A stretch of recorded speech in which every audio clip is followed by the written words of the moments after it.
Alors, j'ai voulu faire quelque chose à propos des viewers, des geometric nodes dans Blender.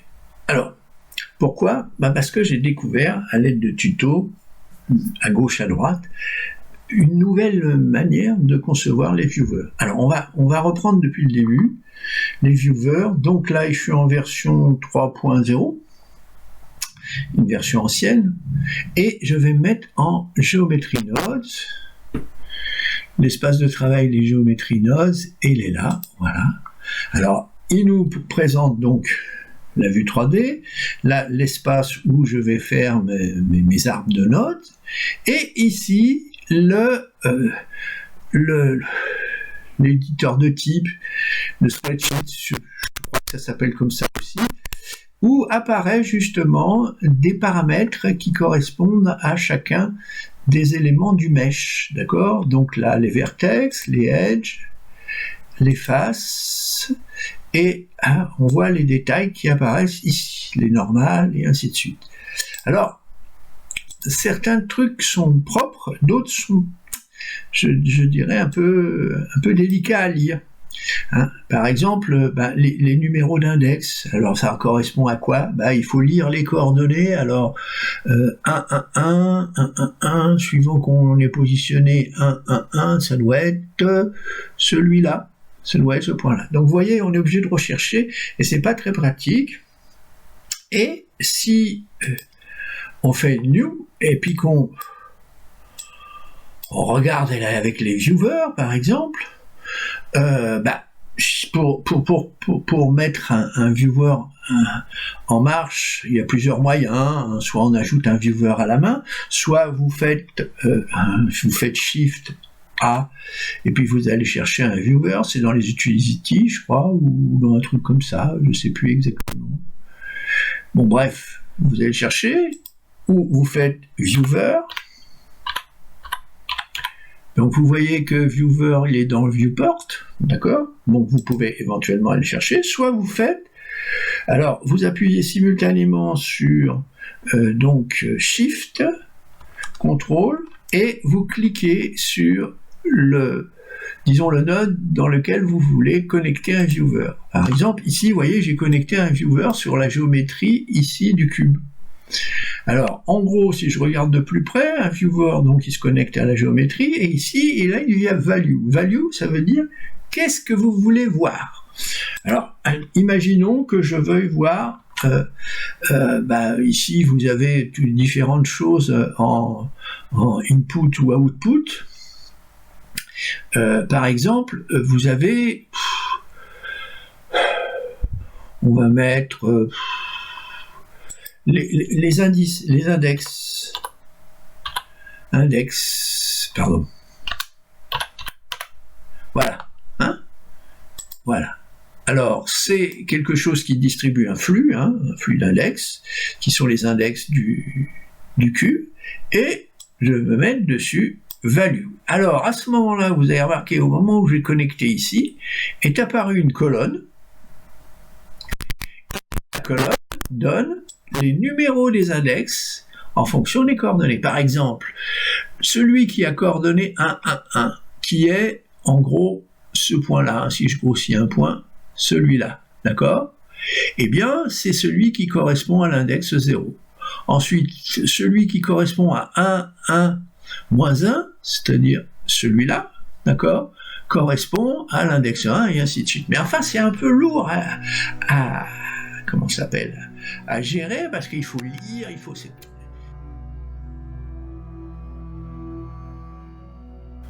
Alors par contre, à partir, je crois, de la version 4 et des poussières, enfin en tout cas sur la version 5 c'est sûr, sur la version 5, le viewer a nettement évolué.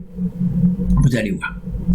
Alors, bon, donc on prend notre cube, on s'en sert comme prétexte, on va dans les géométries nodes, on a toujours le spreadsheet ici, le cube qui est là, et là la fenêtre de l'arborescence des nodes. Donc on fait New. Voilà. Alors maintenant, on va peut-être prendre... Oh, je vais voir. On va voir. Alors, voudrais faire apparaître un viewer. Alors pour ça, soit vous le faites à la main, Shift A, vous ajoutez un viewer, soit vous faites sur le node sur lequel vous voulez ajouter un viewer, vous faites CTRL majuscule, clic, et vous avez votre viewer qui est actif. Alors maintenant, il faut lui dire, qu'est-ce que vous voulez voir à l'aide de ce viewer, c'est-à-dire quels sont les paramètres du mesh que vous désirez voir. Alors par exemple, si on regarde déjà, on en a un certain nombre, ici on a l'index et puis on a les positions. Alors on peut malgré tout vérifier par exemple les index, Shift A, on va aller chercher les index, alors je crois que c'est dans Geometry Read, index, voilà, Poum. Je mets les index et je fais ça. Vous me direz, il ne se passe rien si ce n'est l'apparition, comme dans les versions précédentes, ici de la colonne avec viewer, effectivement, j'ai 0, 1, 2, 3 qui correspond à ça, d'accord? Mais il y a plus fort. Vous avez remarqué qu'ici, il s'est passé quelque chose au niveau des couleurs. Il y a une couleur qui est moirée. Bon, alors on va aller voir quelque chose dans l'overlay, ici. Si je le trouve, où est l'overlay? Ah oui, pardon. L'overlay est là, d'accord? Et je vais descendre jusqu'à attribut texte. Et là, alors je vais même faire quelque chose. La couleur me gêne un peu. Je vais supprimer la couleur. Regardez. Ici, les numéros d'index apparaissent aux endroits. C'est-à-dire qu'ici, j'ai le 0, le 4. Alors, vous voyez que le 0, c'est 1, 1, 1. Effectivement, ça correspond à ça, et ainsi de suite. Alors, ça apparaît dans la fenêtre, d'accord? Alors bien sûr, on peut l'arrêter ici et le mettre en route. Généralement, quand il est actif, on voit rien d'autre, c'est-à-dire que si vous avez d'autres choses à afficher, ça ne marchera pas. Bon, alors, il n'y a pas seulement que ça. On peut aller plus loin, c'est-à-dire on peut demander ici, au lieu d'afficher les index, on peut demander autre chose. Par exemple, Shift A, je voudrais... je les ai déjà, les positions, mais on va vérifier ensemble. Je vais faire ici, géométrie, read, position, par exemple, et vous allez voir ce qui se passe. Vous avez les positions qui sont affichées. Alors, si vous mettez en corrélation les positions et les index, vous avez tout ce qu'il vous faut pour travailler. Ensuite, plus fort encore, je retire ça, je vais aller chercher, alors non pas ici, je vais me remettre sur les index pour que vous voyez la différence. Ça, ce sont les index des vertex, c'est-à-dire des sommets, d'accord? Mais je peux changer. Je peux avoir les faces aussi. Voilà. Vous voyez, chacune des faces a son numéro, a son index. Et là aussi, je peux demander les edges. Vous voyez, chaque edge a son index. Alors c'est quand même pratique pour faire des extrudes et ainsi de suite. Donc je vais me remettre sur les faces parce que je vais aller voir quelque chose d'assez intéressant. Bon, alors je vois 0, les faces, je vais les mettre un peu dans l'ordre, face à moi, 0, 1, voilà. Bon, maintenant je voudrais Shift A, dans les géométries, Read, je voudrais les normales. Alors regardez ce qui se passe, si je mets normal ici,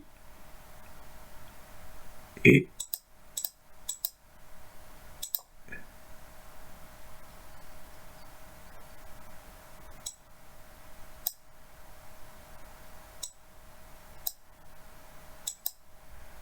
alors point, voilà,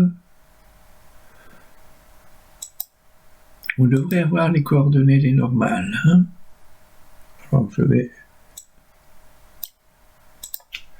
refaire.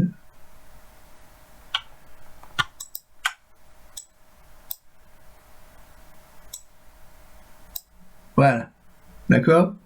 Voilà les normales qui apparaissent. d'accord, en coordonnées. Hein, il faut bien faire un viewer pour les normales. Alors, dans ces cas-là, justement, c'est intéressant ce que je viens de faire, parce qu'on peut avoir plusieurs viewers qui correspondent chacun à sa spécificité. Par exemple, je vais ajouter un viewer à la main. Shift A, viewer. Pas où il est, viewer.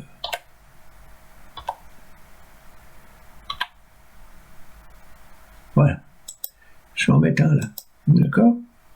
Et lui, boum, voilà, je vais lui mettre, par exemple, les index. Alors, vous voyez qu'ils sont tous les deux éteints. Hein? Si j'allume celui-là, j'ai les index qui apparaissent. D'accord? Si je l'éteins, et si j'allume celui-là, j'ai les positions. Alors, ça peut être intéressant, parce que, bon, ben, je repère, par exemple, le 2, ici, et je voudrais sa position. Ben, boum, je l'ai ici. D'accord? Enfin, là, c'est la normale. Enfin bon, c'est pas... Je voudrais sa position. Je vais décrocher ça, parce qu'entre position et normale, ça pose pas trop de problème. Voilà. J'ai sa position ici. D'accord? Et alors, par exemple, si j'ai les index des faces, maintenant, si je passe aux faces, voilà, alors j'éteins celui-là, j'allume celui-là. D'accord? Par exemple, la face 4, ici, je voudrais connaître la normale. Alors, je vais prendre normale ici, je vais le mettre là, et j'allume, et j'ai la normale qui apparaît ici. Vous voyez? C'est assez simple. Alors, on peut faire avec, il vous suffit d'essayer avec tous les sorties, les reads qu'il y a là, l'idée, le name attribute, le normal, la position, le radius. Voilà. D'accord? Donc, c'est quand même un outil très intéressant. En plus, ce que je voudrais continuer à montrer, c'est que ça marche au-delà, je veux dire, des choses que l'on fait comme ça, c'est-à-dire j'ai pris un cube et puis j'ai mis un geometric note dessus. Si par exemple je change de procédé, c'est-à-dire je vais effacer ça, hein, X, je vais effacer ça aussi, X, je vais couper ici, hop, X, je vais faire Shift A, je vais ajouter un plane ou une grid par exemple. Input, géométrie, je crois que c'est dans les géométrie, je ne sais plus. Bon, je vais voir ça. Non, c'est dans Mesh. Mesh, primitive, grid. Voilà. Je vais mettre une grid. Alors, une grid, c'est utile parce que, bon, il y a possibilité de faire varier. Par exemple, je vais mettre 5 ici et 5 ici. Bon, j'ai plus besoin de ça. Je vais mettre grid ici et je vais l'afficher. Voilà. Alors, je vais me rapprocher et je vais me mettre en mode wireframe. Vous voyez, vous avez votre grille. Alors, on peut avoir l'idée de déposer des points, des objets sur les points. Alors, comment fait-on? Vous avez déjà un outil pour ça, pour vous aider, qui est Shift A. Vous faites CTRL majuscule, Shift, voilà, vous avez votre viewer. Vous dites, moi je veux voir les index, Shift A, les index, donc géométrie, read, index, voilà, merci, voilà, hop, vous les mettez là, pouf, ils apparaissent, d'accord? Donc ça vous permet, vous, après, de dire, sur cet index-là, c'est-à-dire, je vais choisir parmi tous les index le point d'index 16, je vais ajouter un objet. Par exemple. Hein? C'est ce qu'on va voir un petit peu dans la suite.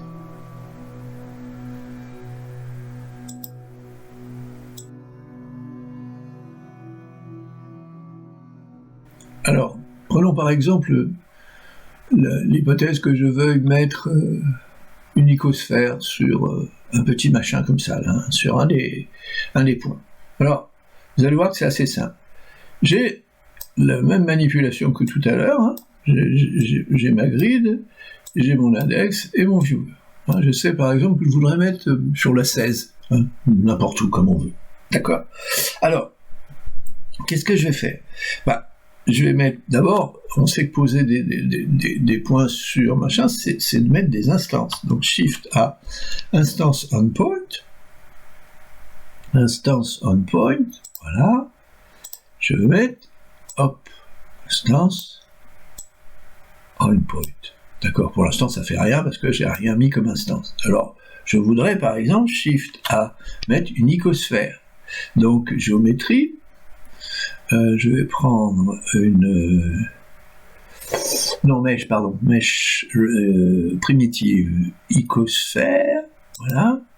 Bon, je vais la prendre d'un diamètre assez petit, je vais mettre, je vois pas le radius, 0,1, par exemple. Puis, si je mets ça brutalement, voilà. Alors vous me direz, il se passe rien. Pourquoi? C'est passé normal. Parce que j'ai activé le viewer. Et le viewer met en priorité ce qu'il veut. Là, si par contre, voilà. Vous voyez, j'ai mis les... Alors pour voir le plan en même temps que les icosphères, il faut que je joigne la géométrie de base avec la géométrie et les instances. Donc Shift A, je vais faire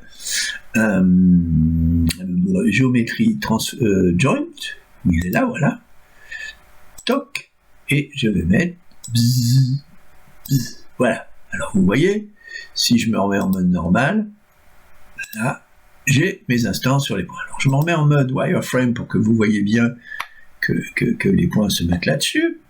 Bon, alors bien sûr, si j'active ça, je ne vois que les vertices. Bon, c'est pas grave, mais si je reviens là, je sais que mon vertex 16, c'est celui-là, c'est là où je voudrais mettre une sphère, les autres, je ne veux pas.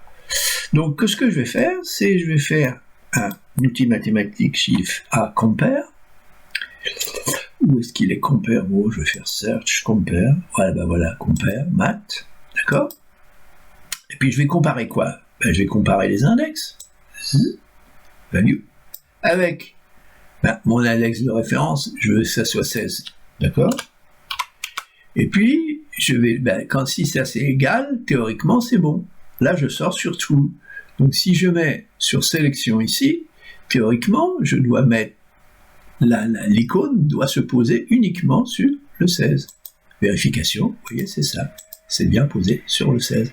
Alors après, je peux jouer, hein, bien sûr. Je peux déplacer mon icône où je veux. Vous voyez? Hop, hop, hop. Hein, d'accord? Voilà.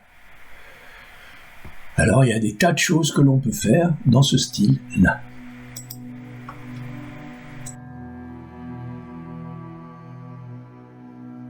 On peut aussi lire des attributs que l'on crée sur un objet. Par exemple, ici, je vais prendre ce plan, puis je vais créer un attribut. Hein. Bon, je vous renvoie à d'autres parties que j'ai fait sur les attributs.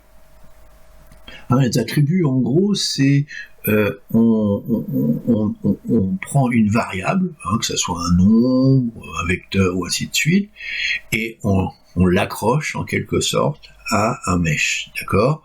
Alors sur un de ces objets, soit les sommets, soit les faces, soit les côtés. Hein. Voilà, alors c'est ce qu'on va faire ici.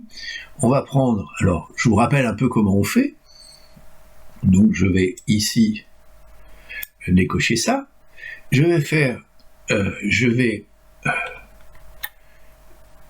créer un attribut et stocker quelque chose dedans. Hein.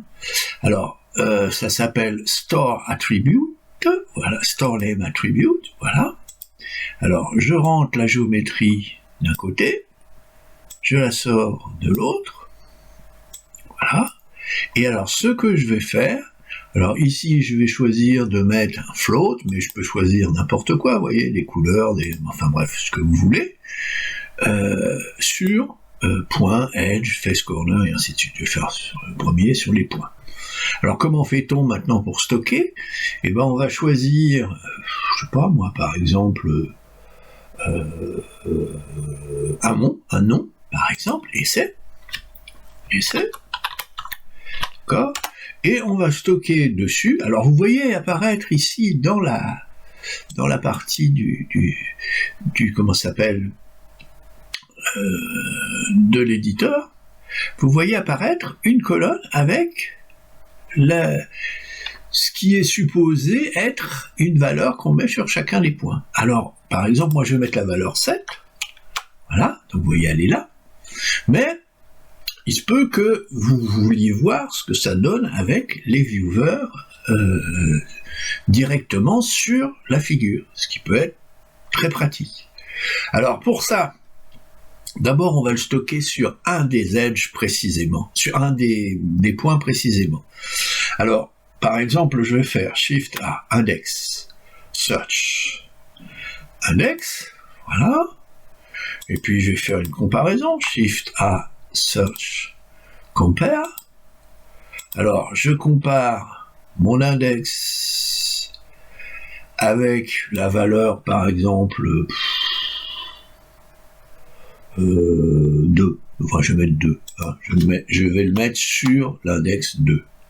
Alors on va voir justement où il se met exactement. Vous pourrez utiliser le viewer pour voir l'index, et je vais mettre ça sur sélection. Donc théoriquement, il doit me mettre une valeur qui est 7 sur l'index, sur le point d'index 2, d'accord? Et ça va être rangé sous le nom essai, et donc je peux le réutiliser après comme je veux.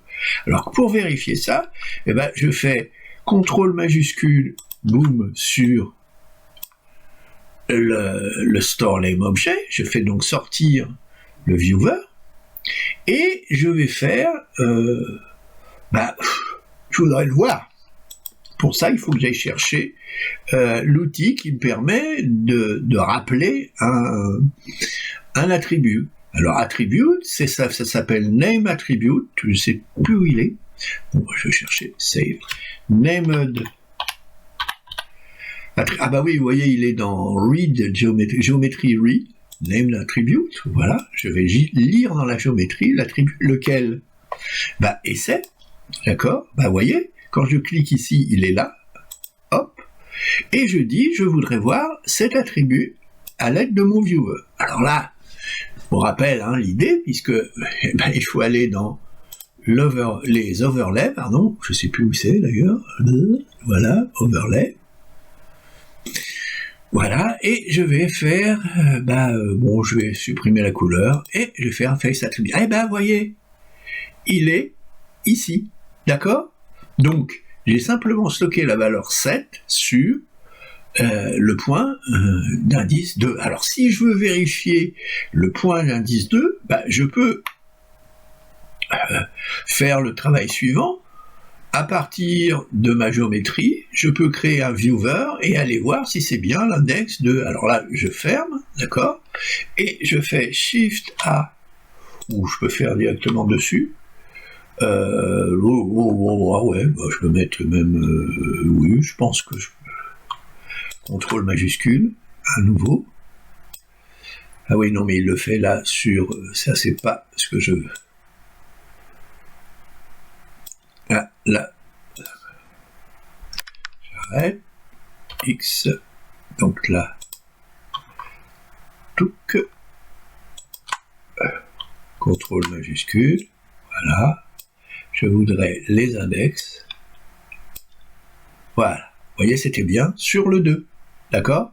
Si je recommence ici le name attribute sur le viewer, sur un viewer qui est ici, au Shift A, je vais le faire à la main cette fois, ça ira peut-être mieux, viewer, je voudrais un viewer, ok, un deuxième viewer, ici, sur, donc, les index, et je voudrais l'attribut qui correspond, hop, et alors, si j'ouvre celui-là, vous voyez, j'ai 7 ici, donc je vois que c'est le 7 est mis ici, et si j'ouvre celui-là, je vois que c'est sur l'index 2, ce que j'ai choisi ici. D'accord? Alors je pourrais changer, par exemple, je pourrais dire, par exemple, je vais le mettre sur l'index 1, tiens, par exemple, voilà. Eh bien, regardez bien, si je ferme ici, et si j'ouvre celui-là, eh ben, vous voyez que le 7, il est là. Hein? Ça fonctionne parfaitement.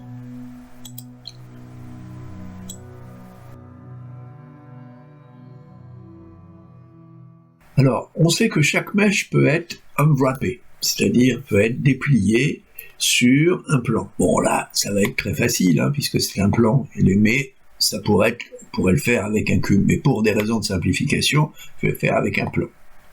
Alors je vais vous montrer un petit peu. Donc je vais séparer mon espace vertical split, voilà. Je vais faire UV Editor et je vais me mettre en mode Edit, d'accord? Donc voilà l'Unwrap. Et chacun des sommets ici correspond aux sommets qui sont là. Mais bon, je ne sais pas trop comment ça marche. Hein. Ça peut ne pas être évident quand j'ai un cube ou ainsi de suite. On pourra le voir si on veut avec un cube. Alors pour ça, je vais faire un viewer ici, d'accord? Et je vais faire Shift A Name Attribute. Alors Name Attribute, c'est dans géométrie, Read, Name Attribute. Et je vais aller chercher Unwrap. Le voilà, d'accord? Et je vais le regarder dans mon viewer. Alors, mon viewer étant en couleur, je vais supprimer les couleurs. J'aime pas trop. Où est-ce que c'est? L'overlay, voilà. Zoom, zoom, zoom, zoom. Color, boom. Et attribut texte. Mais vous voyez apparaître les coordonnées. Et vous voyez que, en gros, comme là je suis dans l'UV wrapper, et 0,0 c'est ce point-là. D'accord? Et les autres correspondent aux coordonnées qui sont données ici. Alors ça peut être très intéressant quand vous avez quelque chose d'un peu important. C'est-à-dire un cube, ou une chose comme ça. Alors, en effet, prenons un exemple avec un cube. Alors maintenant, je vais prendre un cube, je vais faire, je change, je fais ici, et je fais, je vais tout effacer, voilà, poum, et j'efface ça, je passe en mode objet, et X, delete, voilà, Shift A, Mesh, cube, voilà, d'accord, voilà, j'ai mon cube. Alors on voit, si je repasse en mode edit, hop, là j'ai bien mon cube. Maintenant, regardez, New, je fais CTRL majuscule Shift A Viewer, Name Attribute, Shift A, Name Attribute, où est-ce qu'il est? Géométrie, Name Attribute, Read, voilà, Name Attribute, boum, je fais UV Wrap, et je mets mon attribute ici. Et vous voyez que, on va grossir un peu, vous voyez que j'ai les coordonnées de chacun des points qui sont ici. Alors c'est un peu difficile à lire, ça fait beaucoup de points, mais si je me rapproche, je peux regarder de plus près chacun des points ici. D'accord? Voilà. Parce que chacun des points, bien sûr, correspond à plusieurs coordonnées. Celui-là et celui-là, on le retrouve au même endroit. D'accord? Et puis, il y en a d'autres qui sont plus. Bon, c'est un peu délicat à lire, mais c'est faisable.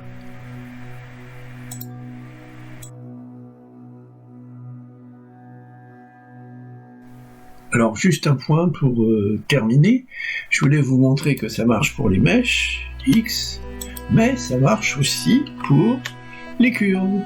C'est-à-dire que si je mets une curve ici, Bézier par exemple, je vais grossir un petit peu, voilà, j'ai ma curve de Bézier, je lui associe donc un nodes, et ainsi de suite, et je vais voir ce que donne un viewer dessus. Donc, CTRL majuscule viewer. Et puis, je vais voir par exemple les points de contrôle. Shift A, index, par exemple. Index, voilà. Alors, je vais mettre en route ce qu'il faut. Bon, là pour l'instant, ce sont les couleurs. Donc je remets en route. Overlay, zoom, attribute texte, vous voyez les numéros apparaître, des points de contrôle. Alors c'est complètement dynamique parce que si... attendez, là c'est pas bon. Majuscule, voilà. Si je relis ici et que je fais Shift A, j'augmente la définition de ma courbe parce que là elle a que 2 points de contrôle. Si je passe en mode Edit, vous le voyez immédiatement. Edit. Voilà.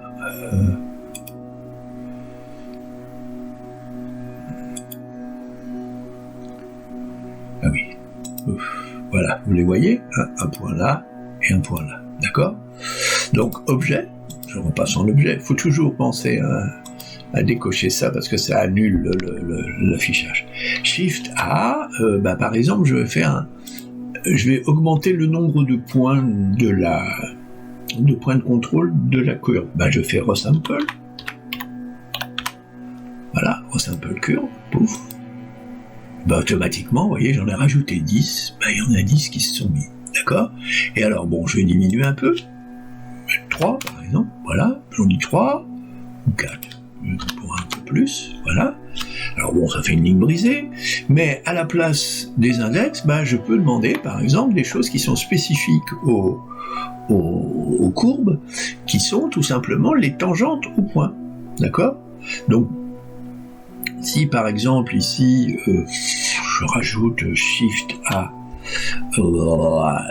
tangente, curve tangente, on va voir, curve tangente, voilà, hop, si je retire l'indexation et que, bon, je mets plus de points, je mets 6 par exemple, voilà, ou je vais me remettre au début pour que vous voyez plus avec les véritables tangentes qu'on peut afficher. Voilà, curve tangente, et bien je vais voir exactement les coordonnées de mes tangentes. Et si je décide par exemple en edit mode de travailler, par exemple ici, admettons que j'ai repéré vous voyez, 1, 0, 0, c'est-à-dire c'est une tangente horizontale. Eh bien, si je fais R, par exemple ici, et que je réactive, automatiquement, les coordonnées se sont actualisées. Vous voyez que ça marche aussi sur... Bon, et puis quand il y a plusieurs points, on peut avoir les coordonnées, les tangentes, ça peut être utile des fois pour faire tout un tas de choses, pour se repérer, pour faire... Voilà, enfin, c'est à vous de voir.